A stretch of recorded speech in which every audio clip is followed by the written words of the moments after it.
नवीन team रे किए सांगठनिक पद पदवी रे केउमानंको मिलिबो गुरुत्व केउमानंको छामुआ संगठन रो दायित्व दिया जिवो बीजेडी रे केउमानंको बढ़िबो पतियारा आगको 2027 रे पंचायत निर्वाचन एहाको दृष्टि रे रखी नुआ रूप रे आसीबो बीजेडी रो नुआ टीम बीजेडी रो सांगठनिक निर्वाचन पई प्रताप देव को राज्य रिटर्निंग ऑफिसर भाबे नियुक्ति मिलिबा परे राजनीतिक महल रे एही चर्चा आरंभ होइछि दलर संविधान अनुसार प्रति 2 वर्ष रे बीजेडी रो सांगठनिक निर्वाचन हेबा कथा 2020 रे सांगठनिक निर्वाचन करा जाय नवीन पटनायक को अष्टम थर पई सभापति भाबे निर्द्वंद्व रे निर्वाचित करा जायथिला कोरोना 2024 रे साधारण निर्वाचन पई बीजेडी रो सांगठनिक निर्वाचन होई नाही वर्तमान सांगठनिक निर्वाचन पई प्रक्रिया आरंभ होई सारिछि राज्य रिटर्निंग ऑफिसर नियुक्त परे एबे जिला रिटर्निंग ऑफिसर नियुक्त हेबे प्रथमे मो आम दलीय सभापति श्री नवीन पटनायक को आंतरिक धन्यवाद जनाबी कि से पुनर्बार मो पर विश्वास प्रकट कर अतीत सांगठनिक निर्वाचन प्रक्रिया मो थे नु दुईथर दायित्व नहीं दायित्व निर्वाह करी पुनर्बार तृतीय थर पर से मो पर आशा व्यक्त कर विश्वास व्यक्त कर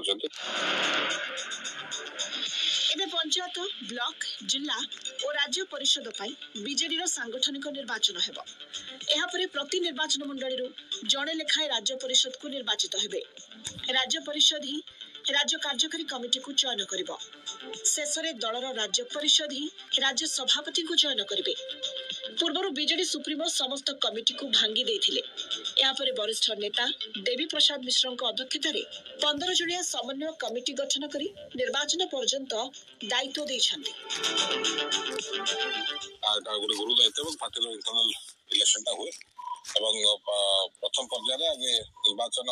परिचालना अधिकारी नियुक्त कराबो ताकि डीआरओ बा एआरओ करा जाए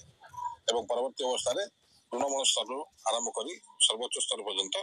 4 पर्याय पाखापाखि निर्वाचन हुए ये प्रक्रिया पाखापाखि 2.5 मास चल राज्य बीजेपी सांगठनिक प्रक्रिया चली बूथ मंडल पर जिला सभापति निर्वाचन चली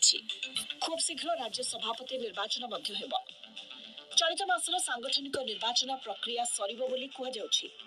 पुणी थरे मनमोहन सामल राज्य बीजेपी सभापति हेबा यथेष्ट संभावना रही सेबली जुलाई रु राज्य कांग्रेस समस्त कमिटी को भांगी दिया जायछि एजा पीसीसी सभापति चयन होई नाहंती जेकोसी समय पीसीसी मुखियांक ना घोषणा होई पारे भुवनेश्वर वीडियो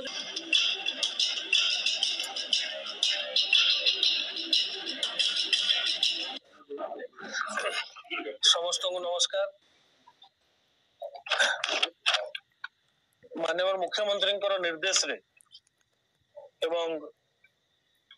डीजी साहब एवं कमिश्नर साहब प्रत्येक तत्वावधान रे रोड सेफ्टी रिलेटेड एनफोर्समेंट जो ट्रैफिक सेफ्टी ड्रंकन ड्राइविंग एवं जो रैश एंड नेग्लिजेंट ड्राइविंग तत्संगे संगे जो नॉइज पोल्यूशन करी शब्द प्रदूषणकारी बाइक्स और मोटर व्हीकल्स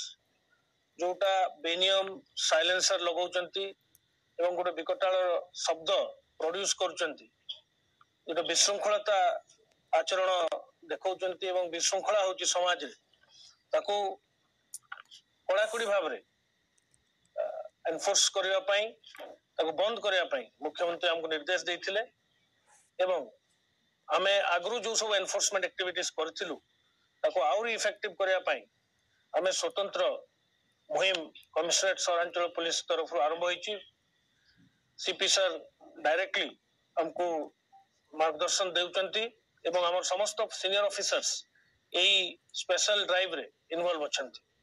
हमें 2-3 जिनस ऊपर फोकस करा हितला प्रथम आपण जानिचंती जे पीक आवर्स रे राजधानी रे बहुत जनसमागम होउची गाड़ी संख्या बहु मात्रा रे बढ़ीची एवं परिसीमा मध्ये बढ़ीची किसी ट्रैफिक कंजेशन इंपोर्टेंट जंक्शंस रे हमें सब बळे अनुभव करछु हमको निर्देश दिया हितला जे ताकू केंति ईज करिया पई वेटिंग टाइम केमती कमिबो ट्रैफिक कंजेशन केमती न होबो से प्रति ध्यान देवा पई ता ऊपर मध्ये हमें स्वतंत्र एबे कार्यक्रम ग्रहण करा जाउची मोर ट्रैफिक ऑफिसर्स और ट्रैफिक कांस्टेबल आउरी जोगे दिया जाय ट्रैफिक विंग को से माने स्वतंत्र भाव से कार्य करूछंती तत्संगे संगे द्वितीय रेस एंड नेग्लिजेंट ड्राइविंग एवं जो विशृंखलित आचरण करी शब्द प्रदूषणकारी बाइक गुड़ा जो चलाचल होउची भुवनेश्वर रे आम शहर रे ताको कंप्लीटली केमती बंद करा जाय परिबो से ऊपर हम स्पेशल ड्राइव आरंभ करछु एही संक्रांत रे आपण देखुथिबे जे गतकाली गुट दिन रे ही आमे 100 रु ऊर्ध्व ए प्रकार रो बाइक को जब्त कराइची से साइलेंसर से शब्द प्रदूषणकारी साइलेंसर गुड़ा को काढ़ी कढ़ा जाइछि बाइक एवं से बाइक को जब्त करी आमे ताको सीज करछु से माने विथ ड्यू प्रोसीजर कोर्ट रो ताको रिलीज करके नहीं परिबे एवं ड्रंक एंड ड्राइविंग और रैश एंड नेग्लिजेंट ड्राइविंग जोटा मुख्यतः रात्र समय रे सहरांचल पुलिस रो होउची ताको मध्य इफेक्टिवली कंट्रोल करिया पई एवं जोरदार मुहिम आरंभ होईची गतकाली हमर 10 टी जगह रे ए प्रकार रो ड्रंक एंड ड्राइविंग को रोकिया पई हमर स्पेशल ड्राइव करा हितला जोठी सीनियर ऑफिसर्स माने प्रत्येक भाव रे ताको सुपरवाइज करथिले